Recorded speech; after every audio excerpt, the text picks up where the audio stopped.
Kasayan, Motorstar 125 Jaling. Meron lang tayong sasagutin na kasayan natin at i-guide na rin natin para mailagay niya yung Pro Music. Ito siya kasayan. Idol, ayaw gumana sa Motorstar 125. Sa Motorstar 125 ko, ginaya ko naman yung tutorial mo. Dito siya nag-comment sa Pro Music, pwede ba? Pwede ba sa stock? Pwede sa stock horn at pwede sa dual horn. Itong pinagayaan niya kasi ay XRM 110 na positive trigger. Itong Motorstar Jaling, katulad ng mga Rusi, yan, ano siya, negative trigger. Kaya meron pa tayong babaguhin dyan para mailagay natin ng maayos. Pupunta tayo sa busina. Baklasin muna natin yung head niya. Tapos, ito yung busina niya, ito. Ililipat natin yun sa trigger. Gagawin natin gagawin natin positive trigger para umokay yung natin. Umokay yung Pro Music natin diyan. At shout out na rin kay kay Jamil.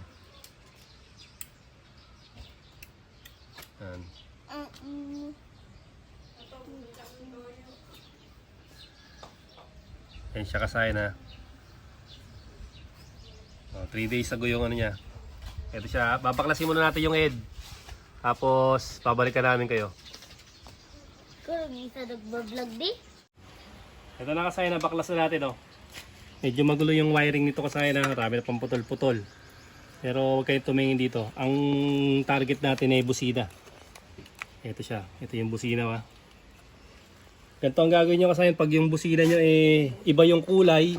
Diretso yun yung harness Hanapin niyo yung harness. Ito. Unang gagawin natin, bunutin natin siya. Ito. Alamin natin kung positive trigger ba siya o negative trigger.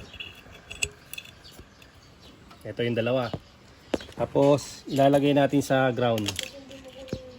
Para sa mga motor na hindi pa nila alam kung positive trigger sila. Tusukin natin. May umilaw. Kabila. Wala. Nakalagay sa body ground. Yung test light natin. Okay, may umilaw, ibig sabihin negative trigger. Itong kulay kulay light green. Kung light green, balik natin Balik natin yung light green.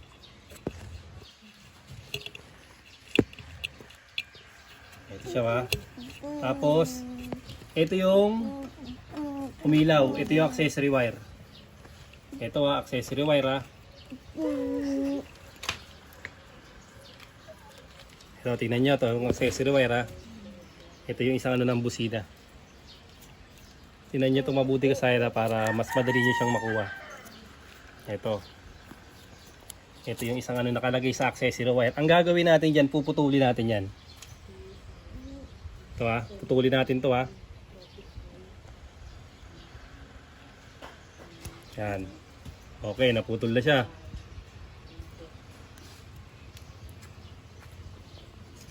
Ito yung isang move natin na naputol na natin. Tinanggal natin dito sa accessory wire Ayan galing sa accessory wire. Galing sa positive, ilalagay natin sa negative Okay, mamaya na muna to. Dito muna to. Tumunta tayo sa pangalawa. Pupuno tayo dito sa may pindutan. Ang kulay ng pindutan nito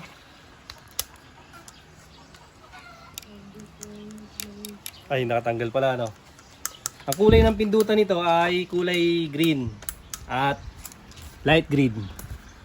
Ito siya. Kaya dediretsuin nyo to.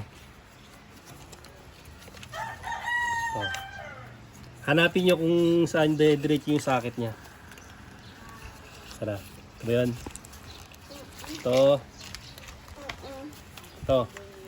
Ito papuntang pindutan yan.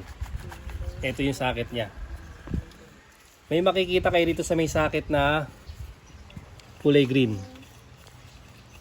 Yan. May socket nya ayan light green. Tapos kulay green. Ito. Light green tsaka kulay green ito yung light green. Ito yung green. Ang gagawin nyo naman dito, ito naman ang gagawin natin dito. puputulin natin to. Ito tingnan nyo putulin natin to. Ito yung supply ito yung magsusupply, negative trigger.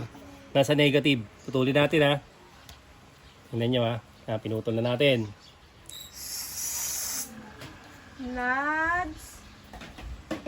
Ito yung pinutol natin Kaku.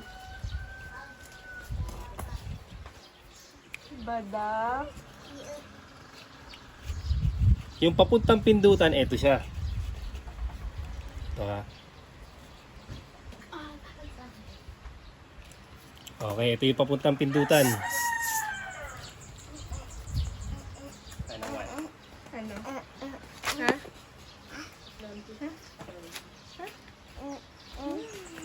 Ito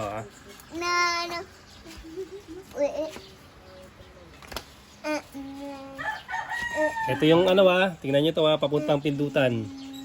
Ito papuntang pindutan dito to kulay kulay green. Yung trigger natin duktungan natin ng wire.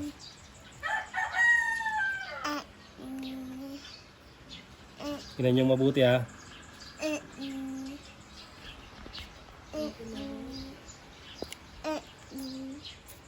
Ilalagay natin to sa may tinanggal natin kaninang dito sa may accessory wire, tutok mo dito. Yung tinanggalan natin ng ng accessory wire. Ito.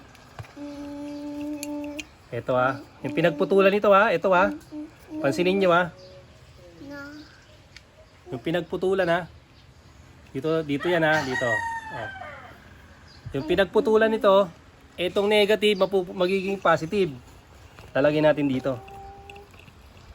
Sa pinagputulan natin ng accessory wire kailangan matutukan mo to para hindi sila malito. Ito yun Tingnan niyo mabuti huwag kayong malilito rito. Yan. Ito yung pindutan kulay light green tsaka green. Ngayon ito yung isa. Tingnan niyo Ito yung positive na pinutol natin. Galing naman to rito. Galing yun doon Ilalagay naman natin dito. Okay, testin na natin kasayan Okay na yung busina natin Tapos ito, tutok mo rito. Dahil aayusin ko rin na may headlight nito, binaklas ko na rin siya para mas lubos yung maunawaan. Ito siya, tingnan nyo ito yung trigger natin Tutukan mo tong kulay green na to tsaka tong kulay light green. Ayan Pag pinindot yan, magdidikit sila. Saan to kumukuha ng supply? Ito Kumukuha sa supply dati sa negative. Ito siya Itong kulay green na to, nanggaling dito yan Ayan, sa negative. Ngayon, inilagay natin sa accessory wire. Tapos itong busina natin, nasa accessory wire to. Ang kulay niya ay kulay black. Dating nandirito siya nakalagay, yung kulay black na to, inilipat natin dito. Sa pinanggalingan nito. Ayan Yung pinanggalingan naman ito, inilagay natin dito. Ang ipinapaliwanag ko sa inyo kasayan, pinagbaliktad lang natin. Tapos positive trigger na ngayon siya. Dahil positive trigger na siya ngayon, saka palang papasok ngayon si Nipro Music. Ito siya tandaan nyo, ito lang Pinagbaliktad lang natin to Pagkuha natin ng accessory wire, ilalagay natin yung sa pindutan. Tapos yung galing pindutan, ilalagay natin yung sa may busina na para maging negative siya. Yan siya. Tapos mapapansin nyo yun na negative na dahil wala nang iilaw sa kanya pag tinusok nyo yun ng test light kagaya ng unang ginawa natin. Ito, papasok na ngayon to. Ngayon, tingnan nyo sa likod. Ito yung negative sign, ayan. Yung yellow. Sa iba yan sa iba kulay black yung negative sign. Yung pindutan naman, ayan yung pindutan yung sign yan. Kulay red huwag kayong magkakamali. Tapos yung kulay blue, papuntang busina, o papuntang harness, o papuntang relay. Tapos etong brown, ito naman yung sa ilaw. Pag magpapailaw ka, lagay mo dyan yung positive, body ground yung negative. Ito na Dito, unahin na natin yung negative. Dahil nakalagay doon yung sa negative, sa ground, ito. Ilalagay din natin sa busina na nilipat natin sa negative. Ayan na siya. Kaya pansinin nyo yung light green. Ito yung light green, oh. Diretso yun dito, oh. Ayan, diretso yung light green natin, oh. Ito, putulin nyo lang to kahit saan dito, kahit alin dyan. Kahit anong light green, kahit yun sa busina. Putulin nyo, walang magiging problema. Pagkaputol nyan, itong kulay red papunta sa pindutan. Kasi yun ang sign sa Nipro Music. Papuntang pindutan. Tapos, itong kulay blue, sa papuntang ano tayo, papuntang busina. Ayun, oh. Papuntang busina o papuntang relay. Yung kulay blue, ha. Hindi nang nakasign sa Nipro Music. O, eto, ilaw. Lagay mo yung positive kung gusto nyo mag-ilaw. Kadalasan, di naman ito nilalagay kasi kung may passing na yung motor nyo, automatic magpapassing na rin siya. Ayan siya kasayan, ha. O, testing na natin.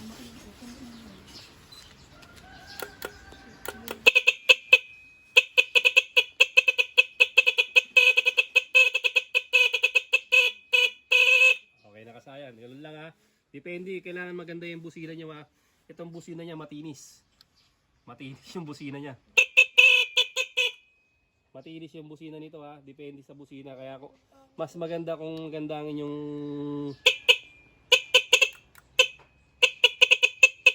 mas magandangin yung busina. Ito dito gumagana, pinagana lang natin para ano, walang busina yung sa may-ari nito. Tandaan nyo kasi na ito lang ang medyo maselan dyan, ha.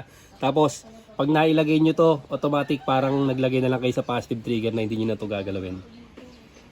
Yung accessory wire sa busina, inilipat natin sa ground na pinagtanggalan natin ng trigger. Tapos yung trigger natin na negative trigger, ilalagay natin sa accessory wire. O, pinagpalit lang. Pagka meron pa hindi naintindihan, i-comment nyo lang. At sa lahat ng ano to, sa lahat to ng ano ng negative trigger na motor. O, ayun siya kasi no. Nipro Music natin. O kung gusto niyo na magpa-install at malapit lang kayo dito sa Roas Isabela, pwede kayo magpa-install dito.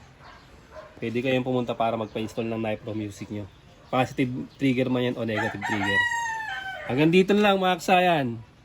Salamat sa palunod.